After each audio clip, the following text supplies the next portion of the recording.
I have benefited tremendously. I have met the most amazing professionals here, and they have practically saved my life on many occasions. I joined because I was taking a sabbatical to help my mom with a succession plan for her school. And we've managed to benefit from Niger Startups through professional and excellent accounting services, PR services, HR services, and the like. So I'm a proud and very grateful member of Niger Startups. I'm not taking up too much time now. It's a great pleasure to be a part of today's roundtable. This is the second, like I mentioned, and I think I can categorically say we have a legend amongst us today in the person of Mr. Hassan-Odukale. I would now like to hand over to Aramide Abe, who is the founder of Niger Startups, to take us further and moderate today's session. Thank you very much.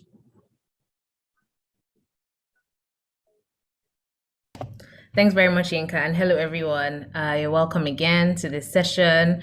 We're starting right bang on time this time around. So I know we will have a few people still joining. So yes, like Yinka rightly said, this is an entrepreneur support organization, and the purpose of this roundtable that we want to be having monthly, we started last month, is to learn from business leaders. Essentially, we don't know everything, we can't know everything. We're constantly learning, and we realize that in Africa, in business, it can be tough, especially just navigating the peculiarities of the business environment that we're in. There are people who have had tons of experience and they're seemingly successful from afar. We know that it's never just a walk in the park, and it's important that we learn from them so we don't make certain mistakes, or we know what to do in terms of whether it's our career, our business, just skills and capacity building, leadership, especially because a lot of us are budding leaders or aspiring leaders, and also just general, just wisdom. So that is the purpose of this, that we will be having every month. And it's a pleasure to introduce our guest for today, our very special guest, Mr. Hassan-Odukale. And if you'll permit me, I will read a little bit of his bio before we go into the Q&A. Mr. Hassan-Odukale is the chairman of the board of directors of Leadway Holdings Limited. His appointment was preceded by several years of experience in insurance, business, investments, and general management, culminating in his appointment as MD CEO of Leadway Assurance Company Limited from 1994 until he retired December 31st, 2019. Leadway is one of Nigeria's largest insurance companies with subsidiaries in Côte d'Ivoire. Mr. Odukale is a pioneer non-executive director on the board of FBN Holdings PLC. Prior to his appointment, he was a non-executive director on the board of First Bank Nigeria PLC, and presently he is the current chairman of FBN Bank UK Limited, a wholly owned subsidiary of First Bank Nigeria Limited. He is a recipient of the National Honor of the Member of the Order of the Federal Republic of Nigeria, MFR, and sits on the board of several companies in Nigeria and abroad, both for profit and non-profit, which is interesting because we also have quite a diverse mix in our network. An alumnus of the Harvard Business School and Lagos Business School, he holds bachelor's and master's degrees in business administration from the University of Houston. He's married with children and enjoys listening to music, reading, and traveling. Sorry, I decided to read the whole thing because I was quite excited about his profile. So you're welcome again. It's a pleasure to meet you. I know you don't do many of these public speaking, more like webinar type things. So we're very honored and very grateful that you have been able to make time to sit with us today, an intimate meeting, just to sort of share, like I mentioned to you on the phone, things around leadership, succession, trust in business, boardroom politics, and I'm sure there's a few questions from our members as well.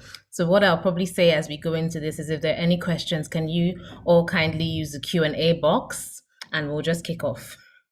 So hello, Mr. Odukale, again, you're welcome. Thank you, Aramide. You know I cannot say no to you. That's my preferred thing anyway, but I cannot say no to you for so many. Thank you so much. Thank you. And I like how we sort of like had been discussing in the run up to today, and you told me that, you know what, I just want it to be a pure Q&A thing. I'm not here to kind of dictate. I also see it as a way to now that I'm retired, like you said, begin to share more in terms of just, you know, what I've learned along the way in my career. So I'll pick up from that. And to be honest, a lot of the thing at the top of most of our tongues is things at the top of our tongues is leadership. So my question with regards to leadership is, maybe I'll just start with this simple question, which is, as a leader, what are the qualities that a leader should have? You know, I don't want to talk about the negatives, more the positives. So what kind of positive qualities should a leader have in your view and experience? Thank you, Ramide. I would try and use my experience more in this discussion, and really make it very practical and not just textbook definitions. First of all, when you are appointed or promoted to a position of leadership, you get all kinds of advice from people. You don't do this again. You stop doing this. You stop dressing this way. You stop doing all these things, and you have to be very careful. In my own situation, I had the same set of advice in 1994 from a colleague of mine who was one of the EDs in Lidway then. Oh, you have to be careful now. You have to watch who you speak to. You have to watch this or whatever. But I said to myself that whatever brought me here, I will continue to do. If you're not careful as a leader, you may be caged to a set of people have stereotyped what a leader should be, where a leader should be, what a leader should do, and whatever. And they can distance you from your people. One of the things you don't want to lose touch is you must continue to be a member of that team.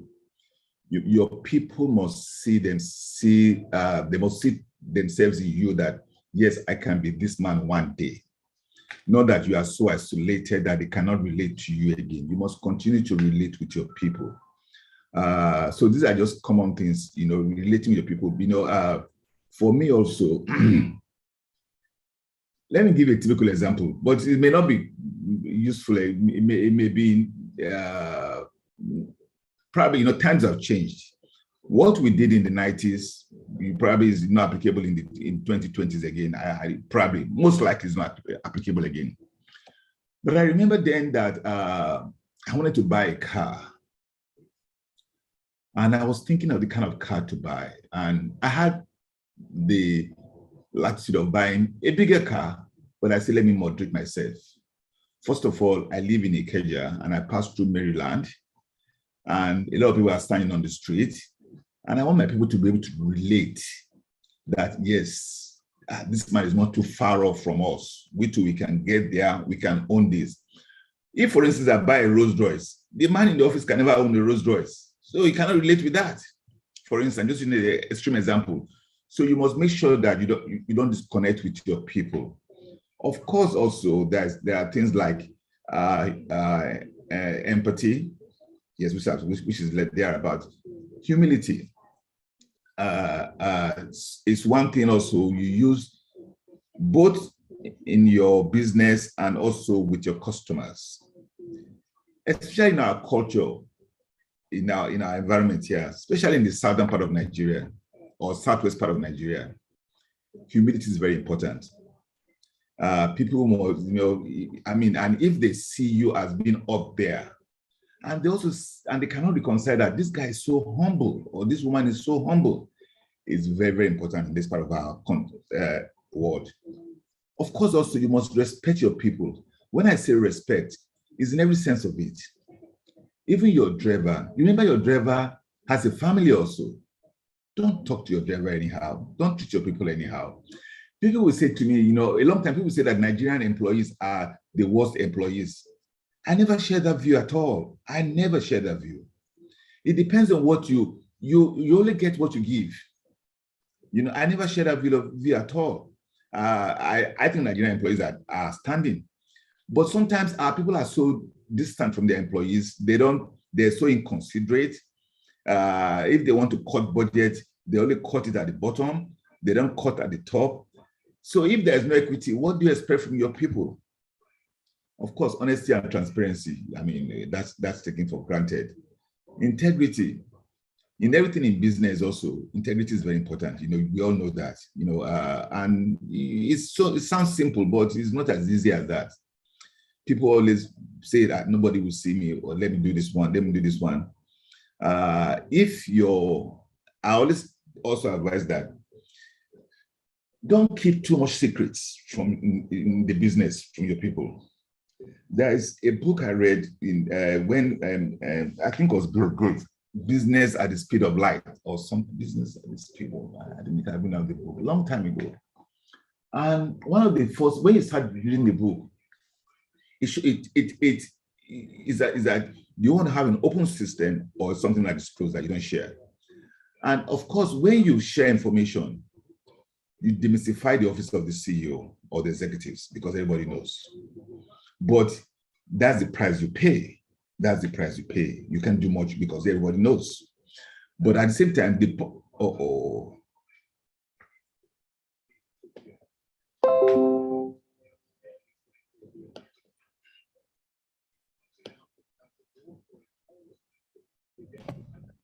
Hello? We can hear you still. I don't know. It's okay. It's okay then. So thank you, because my system just went off now. So if you can hear, we can still hear you. Yeah. Okay, then you won't see my. But can I see my picture? I'm just wondering. We can see you. We can definitely see you. Oh, so I'm not seeing you. Okay. Yeah, fair enough. Oh, okay. No, I think the reason is because we pinned your video so that the viewers can see you as opposed to everybody else, because you're the main speaker. Sorry about that. Oh, I'm here. Okay. I'm still here. Anyway, so let's go on. Don't let me take too much time on answering one question. So let me give room for others. I'm sure we get to some of them with time. Go on. Yeah. Yes. Thank you. You mentioned something. You mentioned a few things in terms of attributes. But one thing you also mentioned was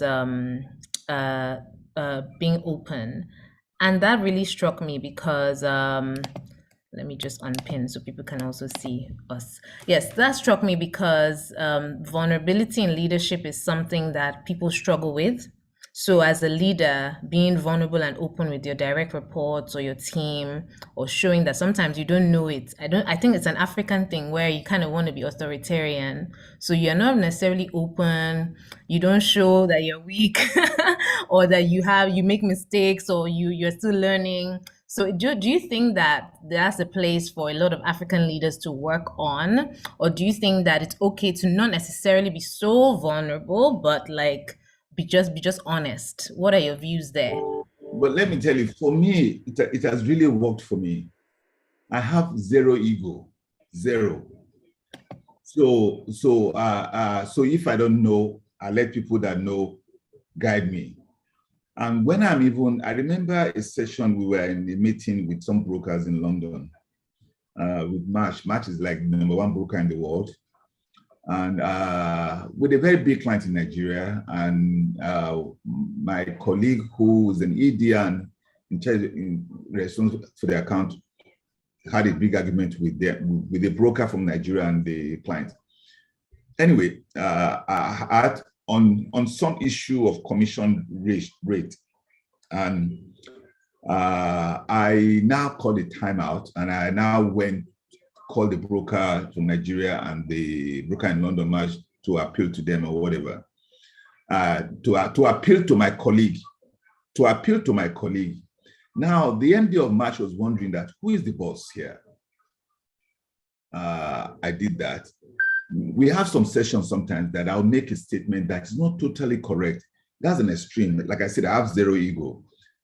I made a statement, and she now said, what my MD said is not totally correct. This is the picture in Nigeria on regulatory guidance, on regulatory regime in Nigeria. Now, if she couldn't say that, if she didn't say correct me, they will have had a wrong impression. Now, whatever we're delivering for the company. It's not for me, Hassan-Odukale, or whoever the person is. When something happens, they will not say, oh, the Oye is a good person or whatever is a bad person. They'll probably say Leadway is a bad company, or Leadway is a good company. Now, Let Leadway use all its resources to get the best for the company. Now, when I talk about openness also, especially in, when you have staff, when you have union or rest, I'm not a fan of unionism, but I'm also not afraid of unionism. Now, because you have to be transparent. Some companies keep every information to themselves, to the CEO, to the EC, every information, even the account. Now, you may have a good big turnover, but your cost of production also may be extremely high. Now, your staff will see the turnover, or they can imagine the turnover. They don't know the cost of production. And if you don't give them a picture, they'll probably be expecting things from you. We want increase in salary. Our production is coming up. We want to salary, but they don't have an idea. So when you keep all these things from everyone, you're not really helping the business or helping yourself, or you're making the business more difficult for yourself. There should be some level of openness. Let them know what's going on about the company. Let them know. I mean, even for some public companies that they have their account in the public preview, their staff cannot even see their account. Of course, with the internet now, you can always go on the internet and now see how your company perform. But before you even publish your account, after your directors have approved your account, share your account with your staff. Let them understand they are the ambassadors of the company. Let them know if you are making money. Let me tell you, I always tell myself that as you are entitled to your salary, your shareholders also are entitled to their returns. It's an entitlement for me. It's an entitlement. And if you, as probably the owner or the founder, work in the company, which happens in most cases, now you are entitled to your salary as a CEO. After that also, you are entitled to your dividend as a shareholder. Please don't be shy of that. It's your entitlement. It's your entitlement. It can be transparent. Because of course, before you pay dividend, you've paid all your expenses. You covered everything. You've paid your tax. I say that, pay your tax. It's very important. Because we get to some other questions because I'm just trying to contain myself within these 20 minutes or 25 minutes. When people say they want to raise money and they want to go to the bank, they don't have documentation. And they'll say Nigerian banks or banks don't give loans. Why would they give you loan? When your records are cooked, you just call somebody, prepare account for me for tax clearance. That's not it. When you do things properly, you pay your tax, there'll be a record. People can see how your business has been growing. Any bank they want partners also. What are they going to do with the money if they don't give out loans? But people hoard information to themselves. They overhoard even to their staff, even to sometimes they even audit to their other shareholders. So that's some of our problems. I'm not seeing you. I'm here. Can you see me now? Let me see. Yes, I can see you now. Yes. This openness thing is because I hear you, but a lot of our leaders don't practice it. Especially when you talked about dividends but anyway, it's what it is. I will ask the next question. When you want, anyway, go on. I'll tell you something. I'll tell you a story later on. Okay, thank you. Okay, so can you name a person who has had a tremendous impact on you as a leader? Now, I cannot name one person, and the people that I see go to that can call my mentors that are still around. I have about 3 of them. They're ordinary people. They are people you not even know. They are successful people in their presence, but you will never see them.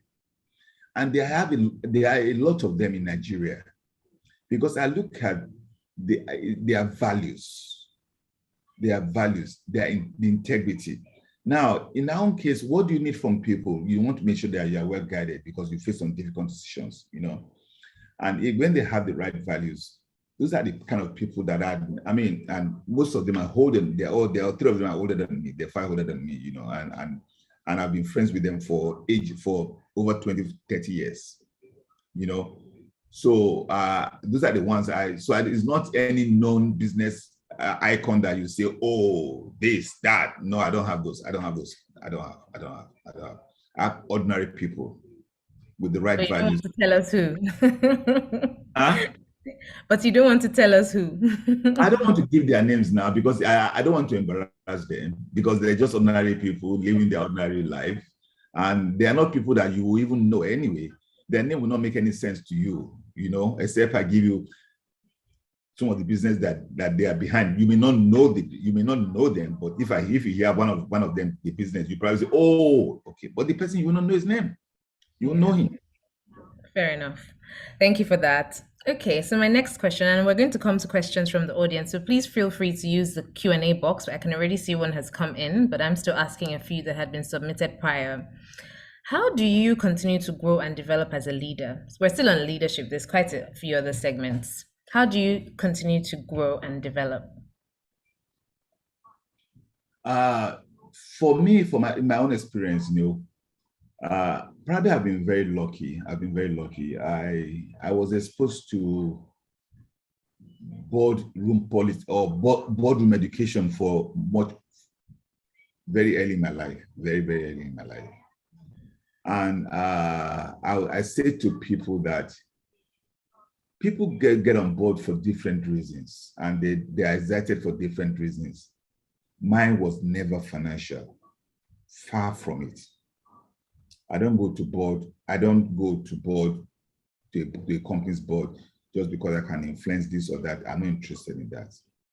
It's the education process for me. You know, most of the companies that are on their board, after the board meeting, I don't go there again. I don't ask. First of all, I stay away from financial issues. Don't get myself involved in any contract or whatever, because I want to be able to look at anybody, including the chairman, and tell him, sir, you are wrong. I take pride in that. That's my satisfaction, you know. So I don't get my things. But there are a lot of things you can gain from some of those boards, you know, education, you know, even their processes. For instance, Leadway is an indigenous company for a long. I mean, we didn't have any foreign partners, so we have to build systems. We have to build structures. Yeah. That's one of the things I got through my various board experiences all over. And I've been on so many boards in my life. I've been privileged and lucky to be. It's not just first bank. I was in the starting board of AFC. I was on the starting board of Airtel. I've been on so many boards. Prestige Assurance. I've been on so many boards. I mean, Prestige Assurance. We used to do some board meetings in India. So I learned from a lot of people.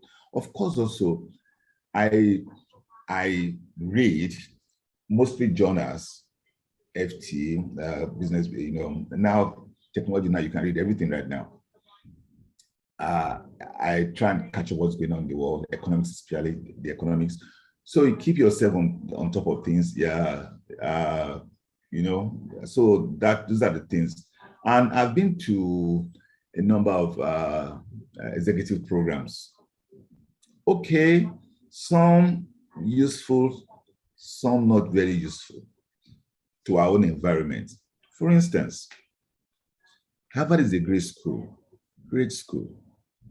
But the biggest benefit of Harvard is a network. Yes. What you pay for in Harvard is network.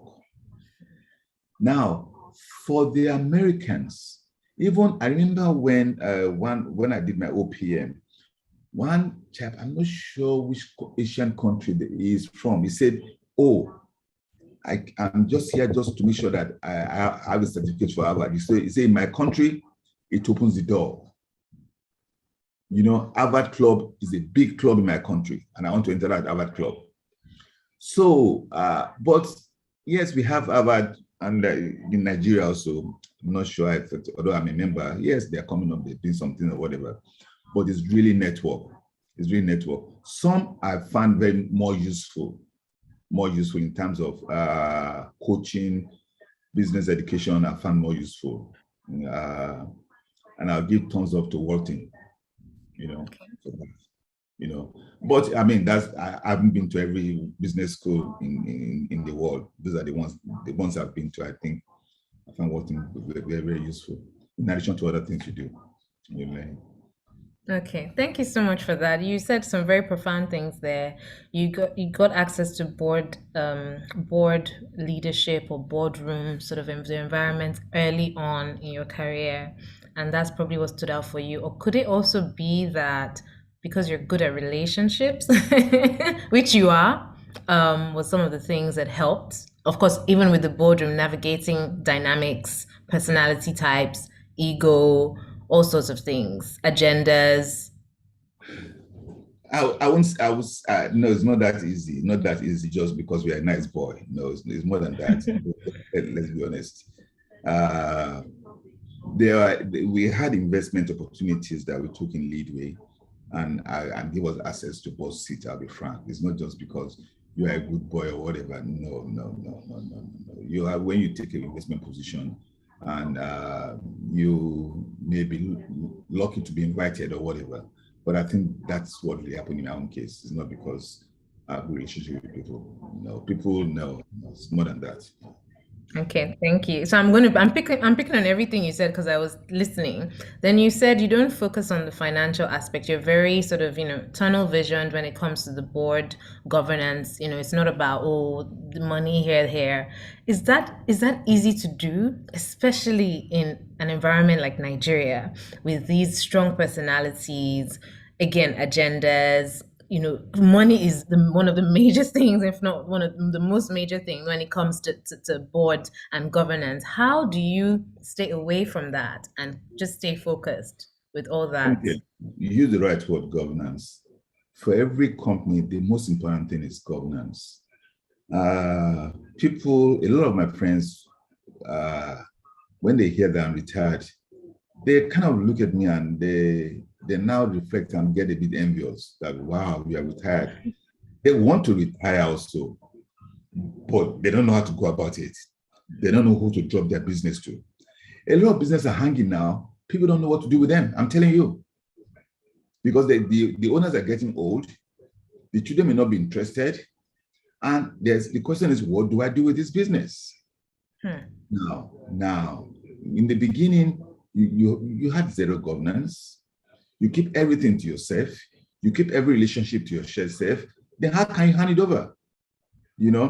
Now, also in companies, it's not, we have a lot of great companies in Nigeria now that financial issues are not it at all, because, first of all, if you get involved in financial issues with management, they don't respect you,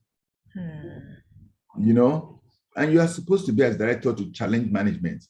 So how can you be challenging them when you are trying to find out who is doing this contract, who is doing this, supplying this car, who is doing all these things, It's a very narrow view. They don't respect you. They'll give you a little bit of what you want. If they give you one, they'll take 20. You can't talk again. So you don't really win. You don't really win. Focus on what you are there for. You be paid your fees. You be paid all your expenses. Live on that. That's for you. And that's enough for you. But don't try and get involved in management roles. Because if you get involved in that, you just get into the debt with them, and you lose your respect. So can one mirror that to actual work? Like, so don't get involved in politics, just do your work. Is that possible? No. Politics, I didn't say politics. Politics is different. Okay. I just wanted to see if I can mirror it. But okay. Is a way of life. In your family, there's politics. So don't do that. You have to manage politics everywhere you go, because yes, politics, there'll be this, there'll be that. You just have to be guided by but there's politics everywhere. But I'm talking about financial issues, but of course in board, you take a position because you have to build consensus also. And you win some, you have a big issue, and you want to know when to step some issues down because they have bigger issues to address, and just step your own down. But you learn along the line, it's not just your own view alone. You have to be able to, and if you are a CEO, when you have a very substantial issue, you make sure you speak to your board members or your chairman, and probably one or two other members, well ahead of time. There should not be any surprise. Yeah. Expect your chairman, you let them know these are what are the issues. And when you are the CEO, you have an issue on the an agenda that is getting too contagious. Just step it down, and go back, do more consultation before you represent. Don't have too much ego that you cannot step anything down. When there's too much argument and the people are probably they didn't explain to them well, or they don't have good understanding of it, or somebody's just step it down. And if there are one or two people that are really the main cause of the disagreement, meet them, send your people to them, explain to them, and probably there are things that you didn't even see. Yeah. Probably there are fundamental things that you didn't note, and so hear from them and build consensus.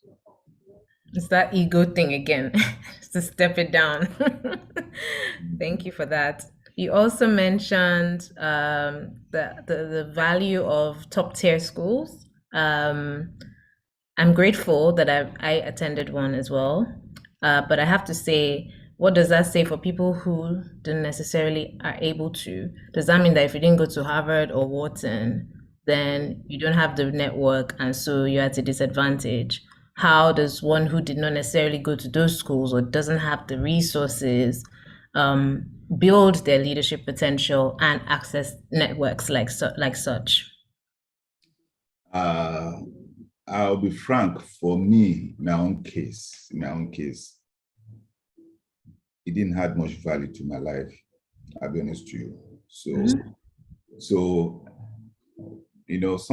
sometimes I just go to the school to go and see what it's all about. But to me, I'll be honest with you, it didn't add much value to my career or my life. I'll be frank with you. No.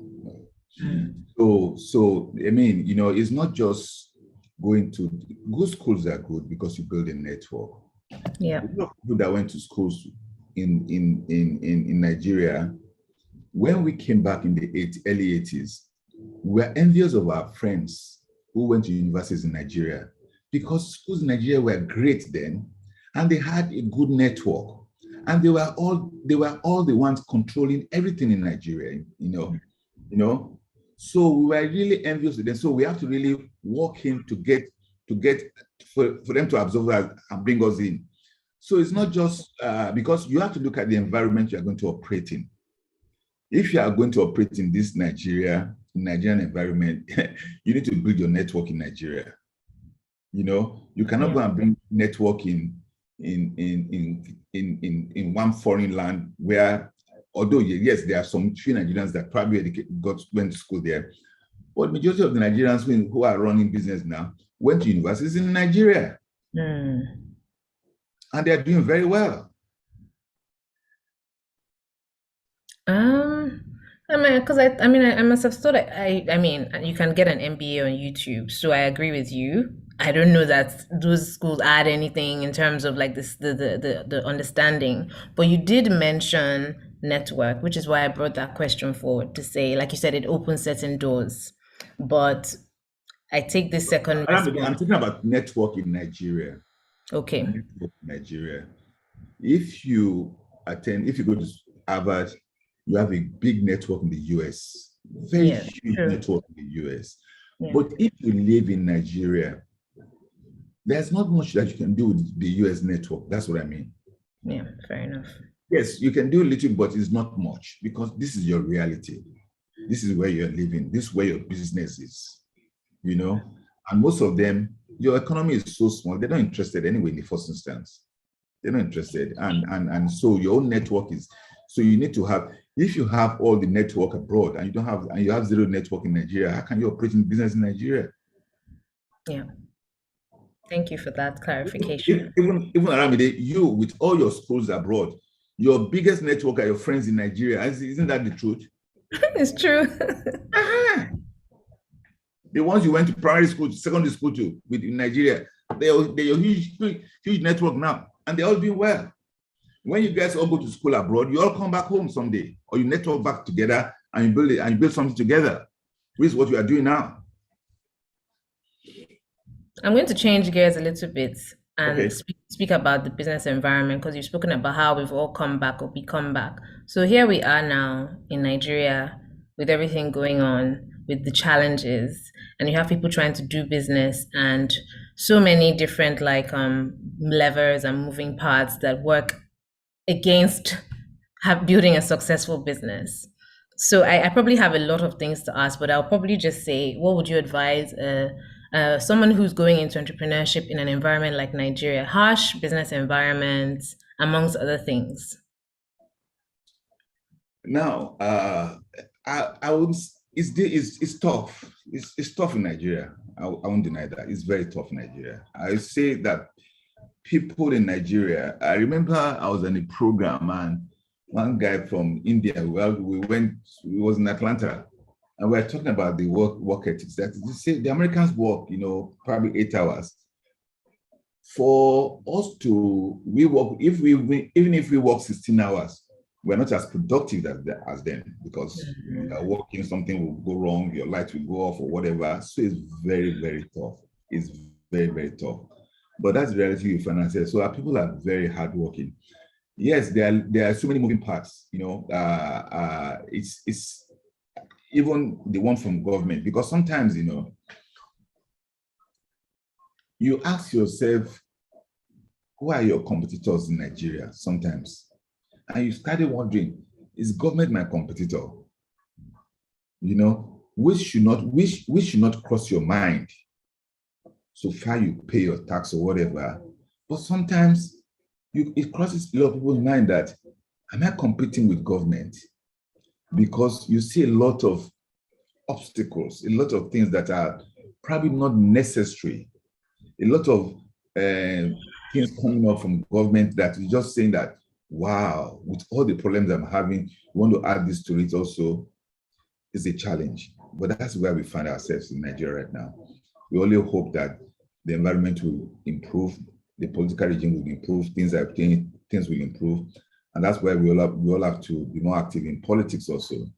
And not just say, because when people say that the elite or people don't vote, I disagree with that because I've always been voting anyway. I've always been voting, but more people should do that also.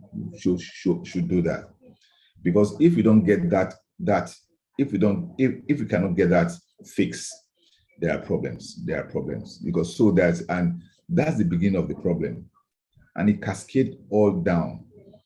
If the banks now, a part of their liquidity is frozen, they cannot use it to give out loans, and people will be complaining that banks are not giving out loans. You don't understand that they've clamped on their liquidity. You will not understand that. So there's so many things working. I'm not saying that CBN is wrong or the banks are right or whatever. I'm just saying that the banks will tell you that their liquidity is being reduced or whatever, and they'll say that in other countries it's less. So there's so many things working, against us. But hey, that's where we find ourselves, and I only believe that the environment will continue to improve, and people, because if things, can you imagine even if simple light is 100% in Nigeria now? Can you imagine where people will go in Africa, in West Africa, especially in West Africa? They are afraid of Nigerians. See, you guys are too aggressive. You guys are too business-like, because we are just we are. So if given the opportunity in a better environment, of course, and it will happen. It's a matter of time. It will happen. It will happen. So and people anyway. So that's the general environment in Nigeria. Except you have any particular thing. You have a question on banking. Pardon? That was a question you sent to me on banking. On banking, I'm sure I'll come to that. Sorry for taking you around. But yes, so you're right. And I guess the point is not to just sit around and wait for government. It's also to think creatively. We have a lot of young people now coming up with interesting solutions to disrupt inconveniences and issues that would typically hinder just life, and so technology has played a strong part there. Some of the issues, of course, you mentioned infrastructure, so power, electricity, and all. Then there's capital, but people argue it's not so much an issue. There is access to capital, yes, but I wouldn't say it's the fundamental. Like you've said, if they figured out infrastructure, we'll be flying. And Nigerians, we deliver. That's where reliable. We work hard. So you're very right about those things. One other issue that people mention in business is talent. But at the start of this conversation, you said that you don't actually have a problem with employees. So what is the magic or the secret sauce that maybe your organizations use to hire or train or upskill people that other entrepreneurs should imbibe?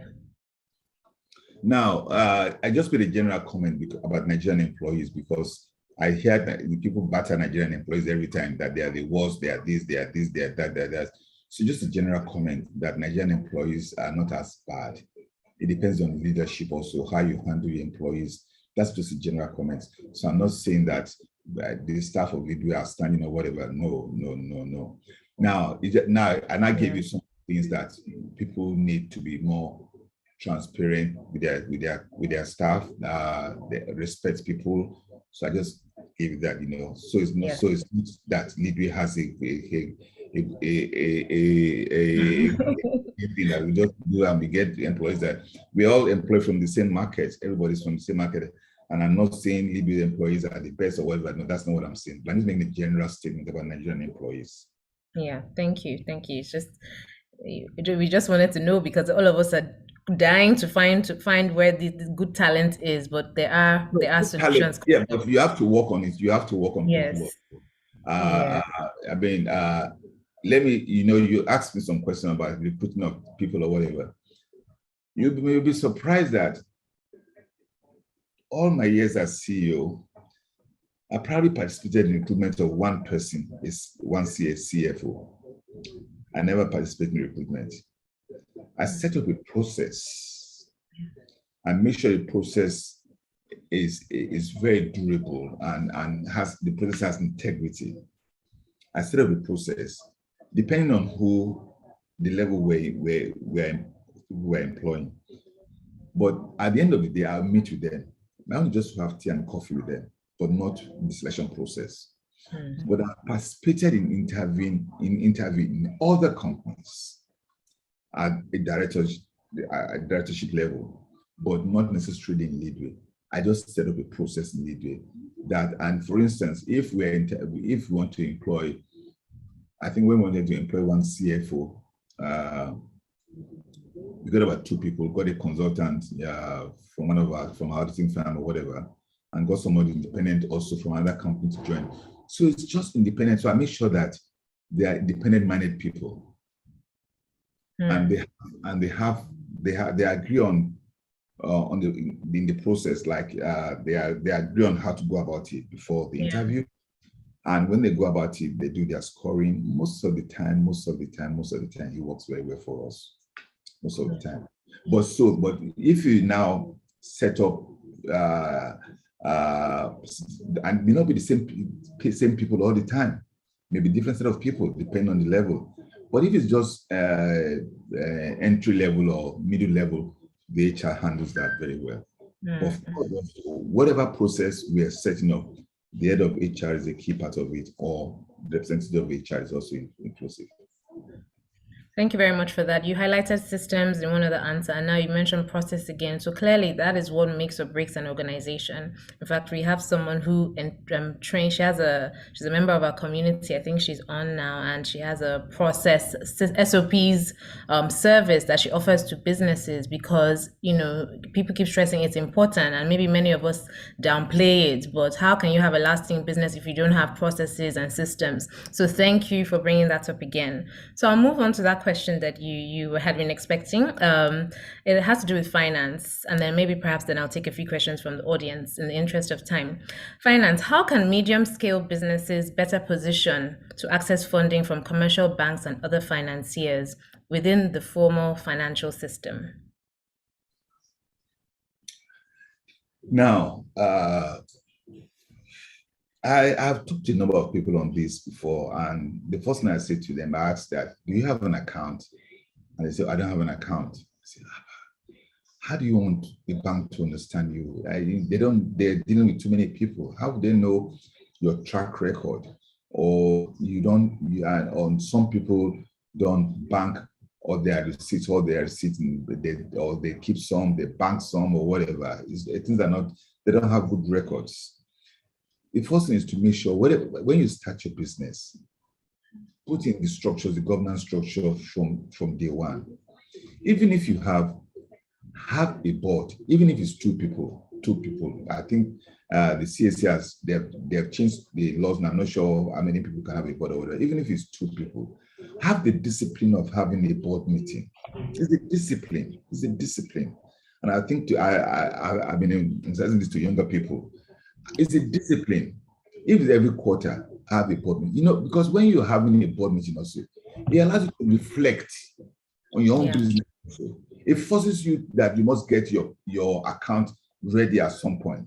You see some people, you say, how's your business? They say, I want to wait for the auditor to come and tell me. You don't know that. You don't know your business. Yes. You don't know your business. You must know your business. The auditor cannot come and give you a story and you say, yes. No, you must know your business. You must know how you are doing. So when you have all those things in place, it becomes easier for you to talk to someone to put money into your business, be it a bank, be it any fund, be it any, because they want to know, except if it's just friend and family. If it's friend and family, I can say, it's okay, this is Aramide. Okay, it's okay. I can invest $2 million in Aramide's company. If she doesn't give me the money back, anyway, she's my daughter. Okay, bye-bye. You can do that. But you cannot go far with that. But you can use that to start up. Even when you do that to start up, I have some of my nephews, and when they want me to do something, whatever, I will set some rules for them. You have to have an account. You have to know what your production is or your turnover is. You must bank your turnover.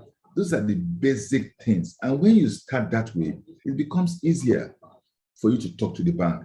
And one or two people that I've talked to, they went to some banks and the banks gave them loan to start with. I said, because whatever it is, if you're a business that is producing, you need to have a bank facility once in a while. Even if you don't need it today, build the record. It's not when you need it that you will now be build the track record. And even if you approach the bank for, let's say, 5 million turnover or whatever, and you pay it back, build the record. Yes. So it's not where, and that's where it starts gradually, and you start, so people just sit in their house and say, oh, Nigeria is so difficult. Nobody will give anybody a loan. Nobody is, even abroad, it doesn't happen that way. You must have some record. Yes, some banks probably in the UK may give you 5,000 pounds or whatever, because probably I don't know if it's by law or whatever, they have to give some level of minimum of those kind of loans, and they just push it out, because anyway, 5,000 pounds will not kill them, or they push it out. Some will pay, some will not pay. I know a bank in Nigeria also, and the CEO also told me that, okay, if we give them 5 million naira, you don't kill us. It's better if you give even 5 million naira to 1 million people. How much is that? He gave me one number that is not. It's not that kind of number, because he gave 200,000 whatever. That is better than giving a big loan to one oil and gas for $500 million or whatever, and it goes bad. Because most small loans, they all cannot go bad. So there are banks in Nigeria also looking at those things that people should approach. But before you approach them, please also build some records for your business. Build some records for your business so that you can also talk and look at, and they can see records. Not just look at your face and say, oh yeah, I believe you. No, don't let them believe you. Let the record speak for itself. Yes. It's surprising how even as educated as many people are, still record keeping is something that keeps coming up. As when bankers say, we can't give these people loans, they don't have the records in place. And then we have all these trainings and still our records are not in order. So maybe this is another reminder for all of us to to No, get that we have noted? to keep our records. We have to keep these records, no matter it is. When you get home at night in the evening, if you are running one business, when you get home in the evening, do your record keeping before you go to bed. Do your record keeping. Don't let it accumulate. Or weekend, do your records. File it up and do your record. It's not difficult. 1 hour, 2 hours, you finish your inputs, and you get it there. Set up a template for yourself. Any kind of template. It's not, people can use Excel and set up a template. And if you want to get an accountant every month to come and look at it for you, to input it for you, it's not as complicated as that. Some people say, oh, I'm not good at maths. You don't have to be good at maths to keep your records. The market woman in Jebu or whatever, in Shagam or whatever, they know their records. If you ask them, what did they turn over last week? They will tell you what they turned over. They know. And they're elite, and you call them illiterates. But they know what they're turning over. They know how to price their goods. Some people cannot even price their goods very well in Nigeria. Educated people, because they don't know their cost of production or their cost. The cost, probably you are living with a woman, you are living with your husband, so you don't know that because if you have an office, you have to pay rent. You don't factor all these things. You want to travel to go and buy something in Dubai, you fly first class to go and buy some small items, and you now say, oh, the things are not selling because why would it sell? Yeah, know your numbers. Big takeaway. You must.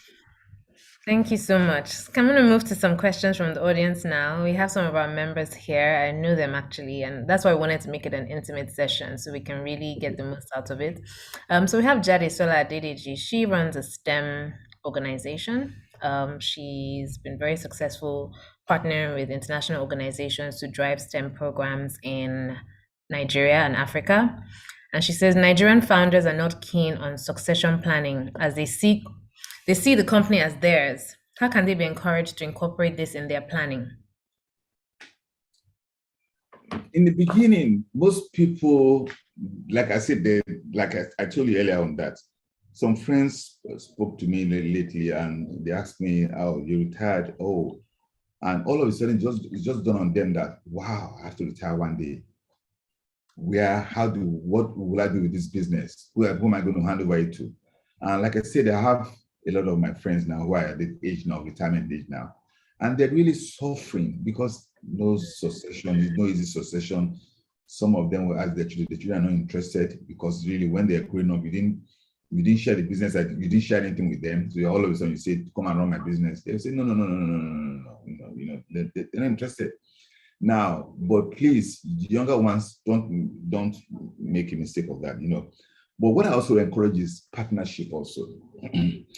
People say that partnership cannot work in Nigeria. I don't believe that. I don't believe it. Because you can't be there all the time. Yeah. And a business that you cannot go on holiday, you cannot take time off, is not good enough. Yes. But if you have, partnership, what I say to people is that, I'm looking at this phone. Let me use it. Let me use this object. It's black. You can all see it's black.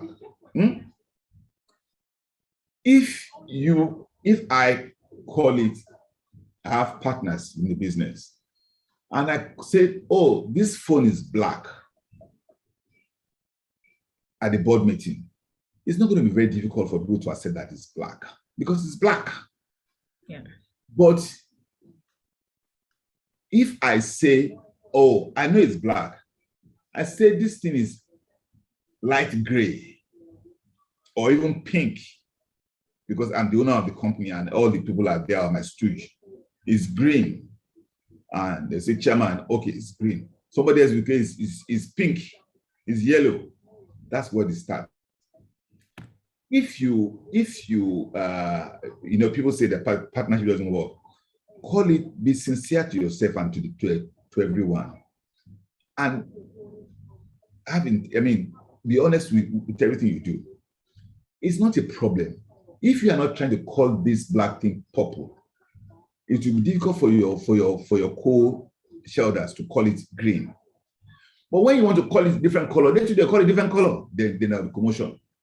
Yeah.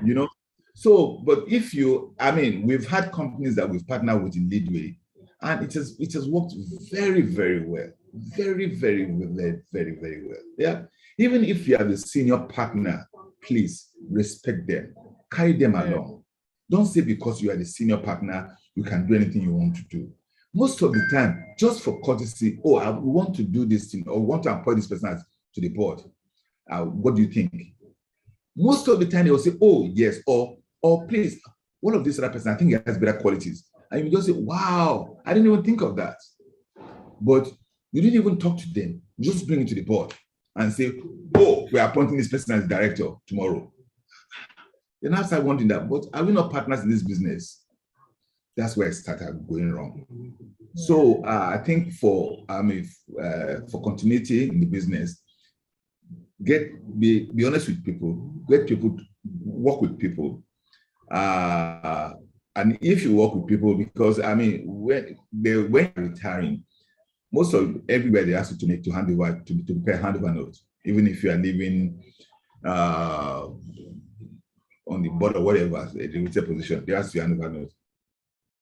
But I always say that there's nothing to hand over, there's no hand over notes for my own part, because everything is known by everyone. Everyone knows everything. Everyone knows everything. So it's not that you are keeping everything to you, and so it makes the burden lighter for you also. It makes the burden lighter for you.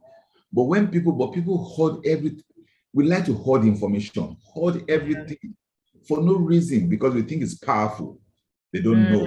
I'll surprise them tomorrow. I'll surprise them. They know I'm the power. We forget that we cannot be there forever. One day you have to leave. And when that day is near, and you didn't prepare grants for it, then you'll be having sleepless night, because everybody will be wondering, how can I, nobody take over this company from me or whatever. So please, I tell people now, set up funds and be ready to acquire business. Yeah. There are a lot of businesses that will come into the market because they cannot transition to the next, the business, the owner wants to retire, there's somebody to hand over to the business to. So you have to sell. Let me tell you, on the personal note, about 35 years ago, 40 years ago, 35 years ago, this is the personal note now. Your dad, we were talking about having land, because we just say that one day we need to build a house. So let's acquire land or whatever. And I think, I'm not sure whether him or one other friend, I think it's your dad. Now we now got one land, was on land, plot of land in what's this place called? Ajao, not Ajao. Ifako? No, not before then. It's in when you are going towards First Stack from the express road. We know when you are coming from Badagry Express Road, Oroshoki. No. Oh, anyway, some area. So we got this place for 5,000. 5,000. Well, we are living in Sulere then. We got people for 5,000. So about 4 of us were able to pay for 5,000, because 5,000 was a lot of money then. Also, 5,000 naira was a lot of money to get a piece of land. Then when I started asking ourselves that, what of this Ikoyi now? Are we ever going to be able to live in Ikoyi? Not just someone say, Ikoyi, and someone just said, don't worry. Those people, when they will get old, some of them, their children will not be able to maintain that Ikoyi house. So let's work very hard. We will buy it over from there. That's the same thing with business. Some of the business, they will not be able to transfer the business. And good business, because the person just did not plan for succession. And all of a sudden, overnight, probably some ill health or something happened all of a sudden, and they have to leave the business and no one to transfer it to. So this kind of business are going to come to the market. I'm telling you, I foresee that. That's really profound. We need to play the long game. A lot of us are too short-sighted. So, like you said, build funds and start planning for eventualities and just even for the future. So thank you for that. Interesting personal story. So I have Zainab Aliyu.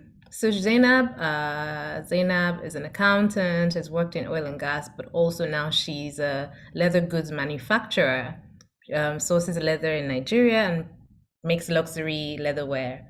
So I'm assuming that her question is based on her experience. This is just an assumption. She says, please, can you give tips on how you deal with people trying to undermine you as a leader?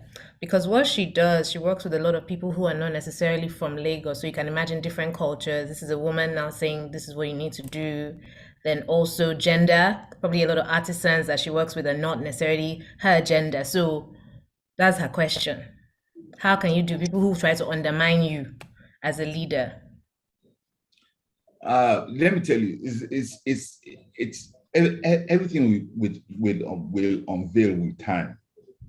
If you observe some people or you notice some people they're trying to undermine you, I think you just continue to play along and just continue to do right, because things will unfold with time. It's just a matter of time. If you just think it's long, it will unfold. But don't change your behavior and start doing nasty things also. Then you're one of them. Just continue to do what is right, and you get it. They will apply themselves. It's a matter of time. Everybody will say that.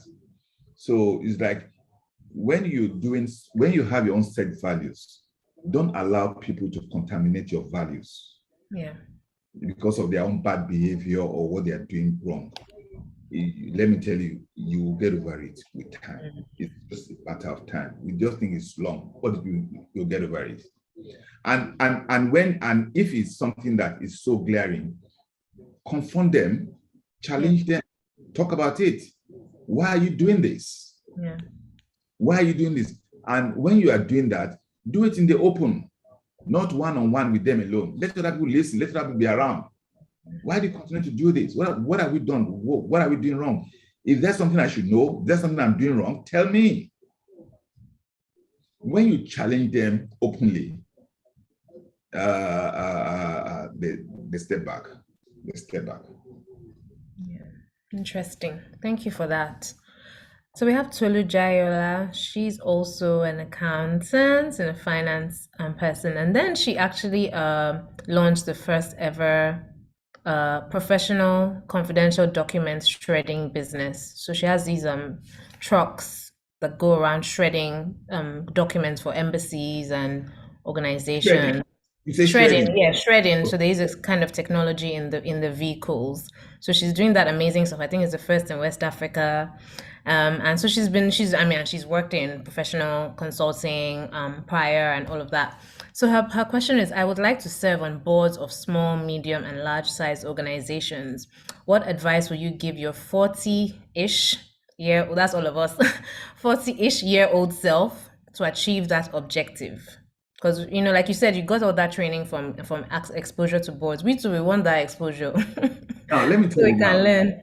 Let me tell you now, is now, companies now are even looking for younger people now, younger people to come on their board, because there's a generation shift now. I mean, of course, we got on boards when I was just getting to 40 or even under 40.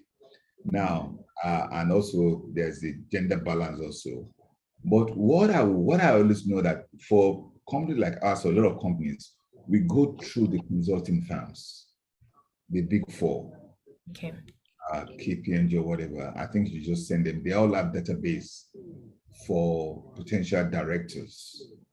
And if you tell them the spec, if they come tell them the spec they want, they just go into the database and pull them out. So also they are trying to build a rich database, because these are all things that they can sell.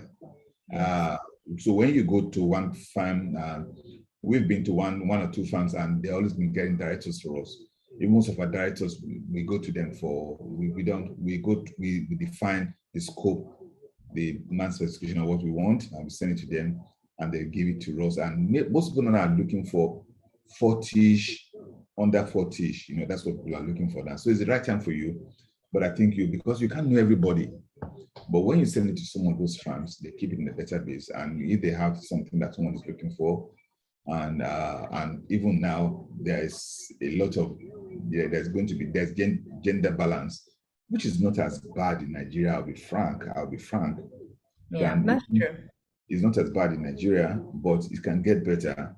And the women in Nigeria have proved themselves very well. They've proved themselves. In a lot of business now, the women have been extremely good. Not for anything. They're just exceptional. I don't know, and I'm even thinking, when I hear of win bees, I think there should be men bees. There be men bees, not win bees. Men are the ones that need support now. We need support, really. Yes, you're right. The family have been taken over by women. They're taking over our jobs also right now. Because they're just better. They're better. Yes. Most of the businesses I've worked with outstanding women. There's this saying that goes, women are over-mentored but underfunded. So we've got the training. It's just that when it now comes to investing, it's still the men that get the money. So that's another angle. No. People are looking at it differently now. And the future is very bright for you, young ladies now. The future is very bright, very, very bright. Thank you. So we'll take one more question live, and then I'll call on two people, Amina and a gentleman. I will decide who to ask a live question. So my last question on the live, and then we hope to wrap up at 20 past. So thank you everyone for bearing with the time stretch. Okay, so Tolu Alabi, she's an oil and gas trader. She works in the downstream industry. She's a 9-to-5er, but she wanted to network and learn more about business. So she joined Niger Startups. And she says, thank you for the very insightful session. How does one look out for a partner or approach a potential partner into an existing business, especially if the idea is originally yours? So you just want an equity partner. Is it like they want to be part of management equity? Now, I've talked to some young people on some startup business they're doing. Now, I'm not sure if there are sufficient structures around for that, really. I'm not sure, because most of the investment houses or finance houses are big houses. They're looking at big ticket items, They're looking for bigger things to do, not there. But I'm not sure whether it's still friends and family. I'm not sure, but that would be unfortunate. Venture companies are not as it should be in Nigeria now. I remember when we started one a long time ago, but it's no longer existing again. It's a long haul, it's a challenge. But it's still people and even in Leadway Holdings now, we want to set up a fund to invest in such projects now. We're just doing the framework for the board to approve. And to look at supporting startup business in Nigeria, young startup business in Nigeria. In the next quarter should be on. We haven't set a budget yet, so that we can support, because there are a lot of good ideas coming up. Yes. And not all will fly, but some will fly. Some will work out very, very well. Like the one you mentioned about the shredding business now. Interesting things happening. Who will have thought of that? Yes. And those, when you hear that there's war anywhere, the first thing the embassy wants to shred are the documents. Yes. So they have so many documents that they need to keep shredding. So who will have thought that can be a business? So interesting things happening. We have some interesting businesses in the pipeline. I know you and I have a follow-up conversation concerning the fund, so that's definitely on my radar and on yours too. But you've spoken like a true venture capitalist, where you said, you invest and some will, you win some and some will not. But I find that the average Nigerian investor or high net worth investor doesn't understand that. They just kind of want their return, ROI on every single naira or dollar that they invest in, and which is, you'd have imagined that by now they would have got sufficient investor education. So sometimes when the things they ask for, when people go to them for seed funding, it's quite, I have to say, ridiculous. I don't know. But also sometimes what you guys present also as equity for people that want to invest in your business is so small that they just want to go for debt. Yeah. Because you want them to invest and you say, I saw some young chaps who haven't started anything at all. The business hasn't even started. And they say they're looking for some small capital, and they say they give them whatever it is. They say they'll give them probably 2.5% of their business. Business like zero. Yes. So you must be fair also and give them a good upside on the equity side, and so that when it comes up, but when you're giving them some too small, they all go for debt. And I agree with you. A lot of Nigerian investors also see investment as just one-way traffic return. They never see the downside of the investment. But they are learning. They're not seeing that because if you see those wonder banks still operating in Nigeria, that means there are still people that believe that if someone says they want to give you 50% return every month, and you go and give them anyway, a soccer is born every minute, so people will still yes. All right. Thank you so much for that. Thank you for answering this question. So I'm going to take two questions now from the audience, one from Yinka Oshoba and one from Amina Aliyu Bateson. So Yinka, if you can please unmute yourself, switch your video, and let's see you because you're a panelist. It'll be great to get your question. We aim to wrap up in 3 minutes, please, and in interest of Mr. Odukale's time as well. So please go ahead. Thank you. Thank you very much, Aramide, and thank you, Mr. Odukale, for all the profound wisdom you have shared so far. I just wanted to piggyback off what we were speaking about, succession planning, and wanted to ask you what kind of advice you'd give us, the younger generation, who are trying to convince the older generation to ensure that they have adequate succession planning and a chance to help us with that succession planning. We're constantly facing challenges, trying to get them across the line. I don't know if you have any experience in this area. I haven't run a business that is over 50 years old. And if there are any tips you can share with us to get the older generation across the line and convince them that, there are new ways of doing things, like you mentioned today on the call.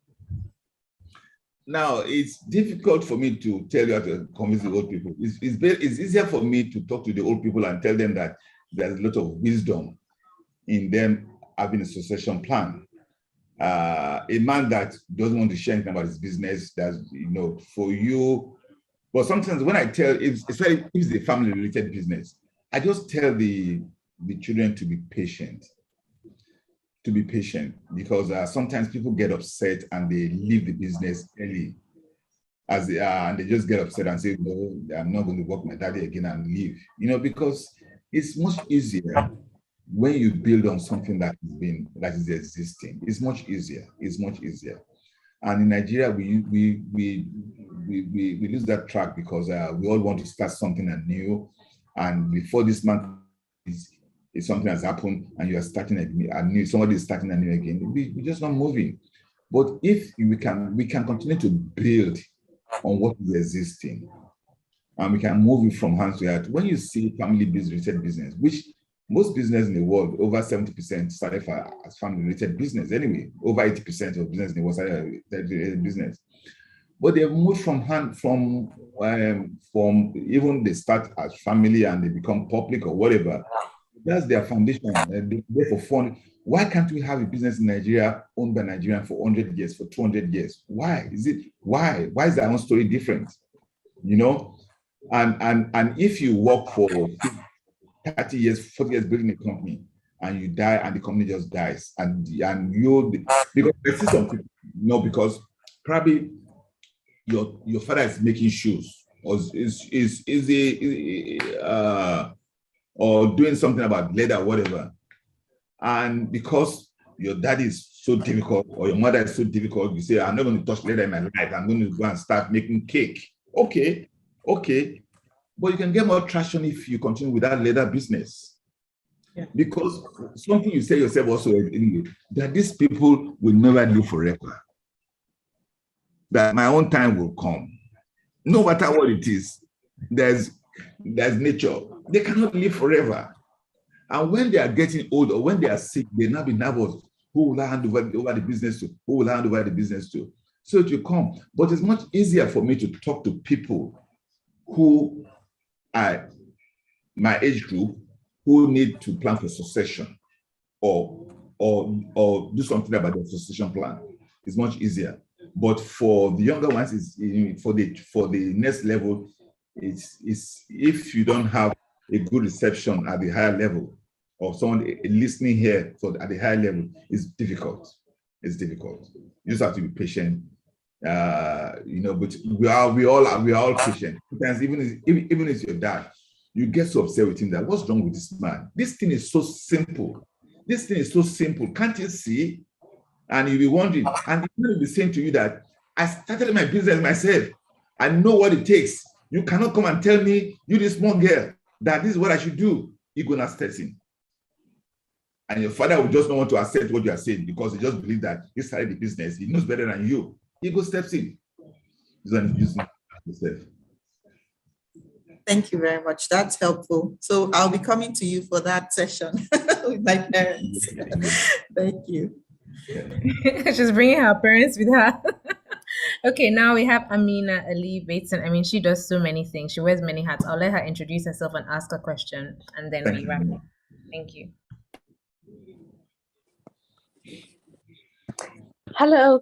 Hi, everyone. Nice to be here, and thank you so much for all your very, very insightful nuggets. I've benefited a lot already. My name is Amina Ali Beaton, and like Aramide said, I wear quite a few hats, which are quite interesting to juggle. But really, my question is a general leadership question. As leaders, of course, we make decisions every day.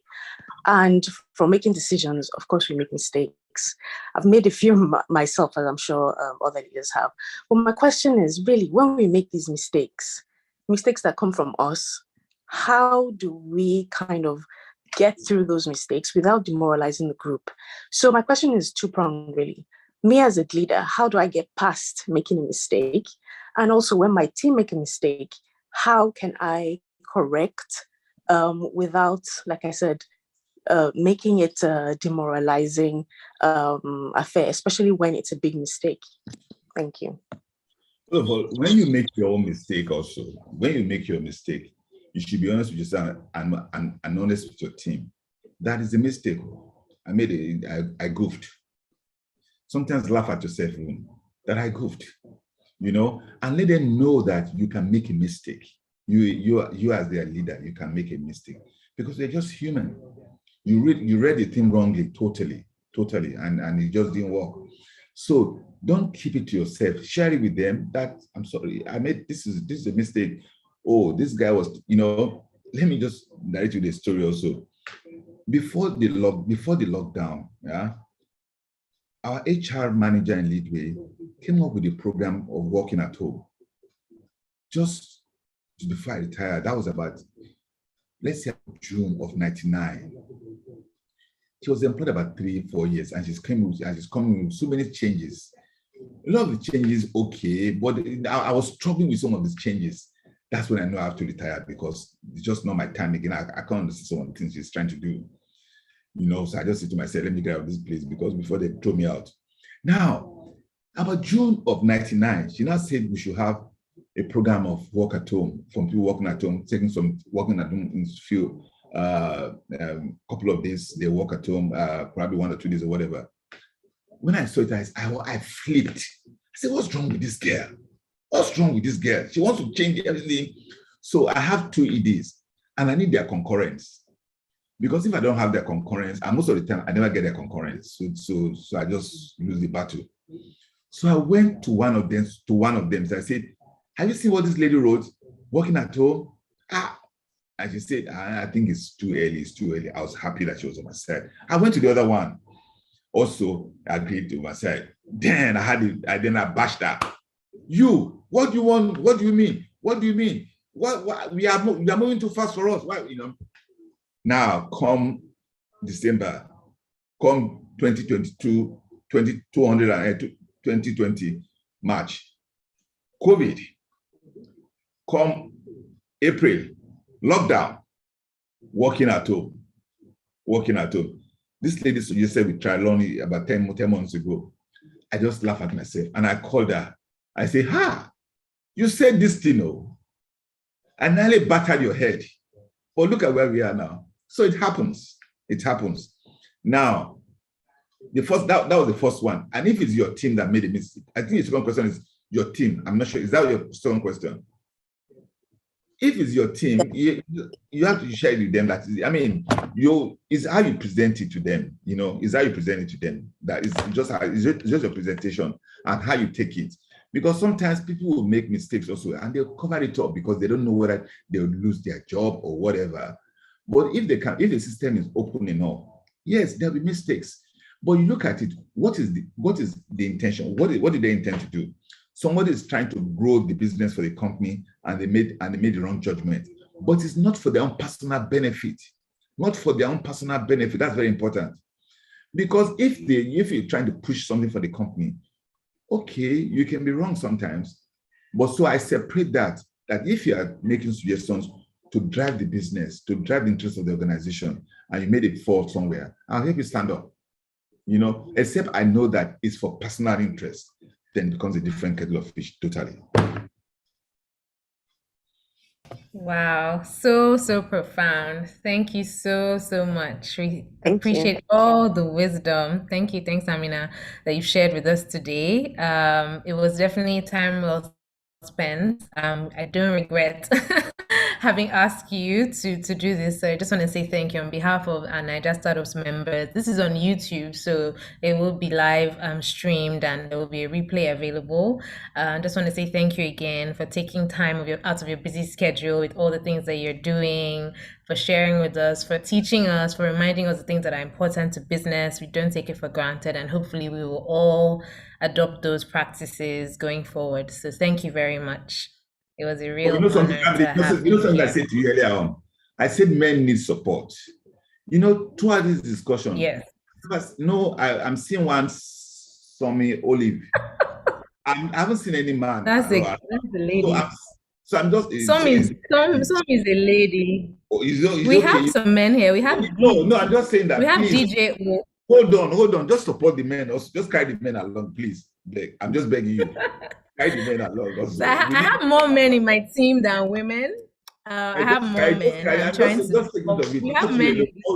All of you guys, just carry men along. Thank you very much. We will do so. Thank you for the feedback. Thank you. Thank you very much. Okay. And we'll follow up. Thank you. Thank you, everyone. It's a pleasure. See you next month. All right, then. Bye-bye.